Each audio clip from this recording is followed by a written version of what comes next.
This review is brought to you by Slim Jim. Hello everybody, Max Scoville here for Rev3 Games, and this week sees the release of Metal Gear Rising: Revengeance, which is a game that's been in the works for quite some time, and some people thought it was going to be canceled at one point, and then other people thought it looked stupid from the beginning, and some people really want to play it. Is it any good? Does it make the cut? Does it make the cut? Because it's a sword joke? Just roll the clip. A lot of Metal Gear fans are going to make silly, huffy, upset noises about Revengeance replacing the series' stealth mechanics in favor of loud, fast-paced, cut shit up with a sword action, but that's dumb. Revengeance is Metal Gear in name only. It's a spin-off. If you approach it like a Metal Gear game, you're probably going to be disappointed. There are tons of familiar elements. There are cardboard boxes, there are geckos, there are exposition-heavy cutscenes. Who saves the weak from the man who saves the weak? And long codec Skype sessions, but overall Kojima's directorial flair is noticeably absent. This feels like a Platinum Games cover of a Metal Gear joint. That being said, Revengeance does fit into the Metal Gear canon, sort of. It takes place after Metal Gear Solid 4, with Raiden reprising his role as a badass cyborg ninja, which is a nice change of pace from the whiny teenager he was in Metal Gear Solid 2, insisting on Skyping his stupid girlfriend every 10 minutes.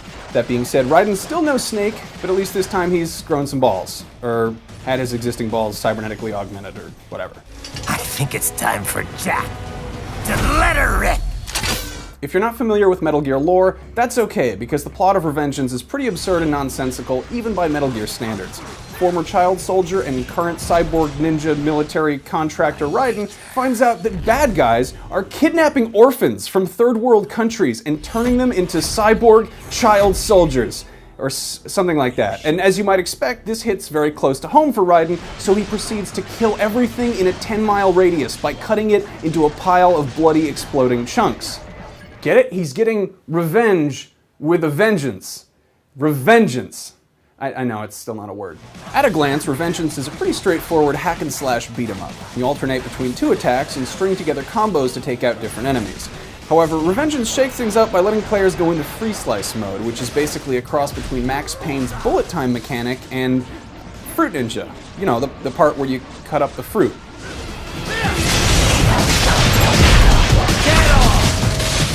Experience points earned through the game can be used to unlock new moves and upgrade existing abilities, and each boss defeated will unlock extra martial arts weapons. There are also a variety of grenades, and two types of rocket launchers, which is sort of a hilarious weapon choice for a ninja, but for the most part this is a game about swordplay. Raiden can absorb energy from killed enemies when he practices Zandatsu, or cut and take. When enemies are sufficiently weakened, a red target will appear in free slice mode, and cutting it will trigger a short quicktime event that allows Raiden to rip out the sweet, sweet nanomachine pods inside. Nanomachines! It's what cyborgs crave! Backing things up, I'm sure a few people just heard record scratch noises when I said the words quicktime event. And yeah, Revengeance does have a few of them. Weakening certain enemies will trigger different on-screen cues, which will activate animations that are pretty cool at first, but eventually lose their charm by the end of the game. Some of the boss fights are punctuated with brief bouts of button tapping, but at no point did Revengeance ever drive me to vocally lament my utter hatred of quicktime events.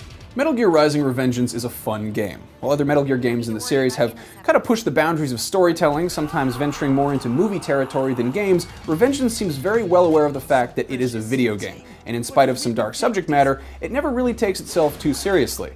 At times, it's actually pretty hilarious, though it's kind of hard to tell when it's being so intentional.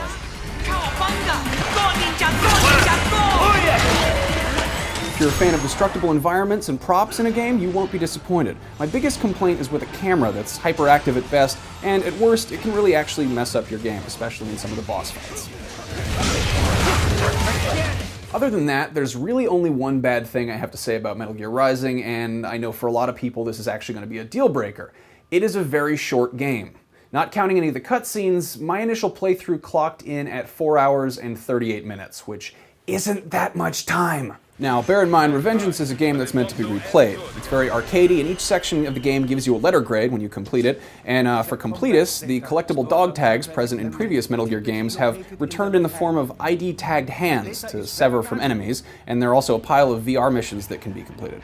There are easy, normal, and hard difficulties, so you might squeeze a little more playtime out of the game playing it with the challenge cranked up, but the fact remains that this is a $60 game that can be completed in under 5 hours. Game length is a topic of much debate. Last year there were complaints about Dishonored being too short, but that was a game that allowed for a ton of exploration and player choice. Revengeance is primarily a linear action game. There are sections that are made to be played stealthily, and taking that approach could make the game a bit longer, but it's still a short game. I don't want to spoil anything, but if you've been watching all the trailers, you've probably already seen almost all the bosses. The boss fights are a lot of fun, I just wish there were twice as many of them. Considering that Revengeance has probably been in the works for at least 5 years and was briefly cancelled entirely by Kojima Productions before being resurrected by Platinum Games, it could have had a lot more wrong with it than just being too short, as has been demonstrated by certain other games with lengthy developments. It's an extremely fun, solid, polished game, there just isn't enough of it to warrant a $60 price tag. For that, I give Metal Gear Rising: Revengeance a 3 out of 5. So if you're a purist when it comes to Metal Gear, or a stickler for getting a lot of bang for your buck with your games, Revengeance might just rub you the wrong way. But if you're open to a ridiculously fun action game that is very silly, doesn't take itself too seriously, and lets you just cut everything in half, then Revengeance is definitely worth grabbing when it's on sale, or at the very least just renting for a weekend. I had a lot of fun with the game, I just honestly just wish there was twice as much of it. I'm Max Scoville, you can find me on Twitter, and you can check out the rest of our gaming coverage right here on Rev3 Games.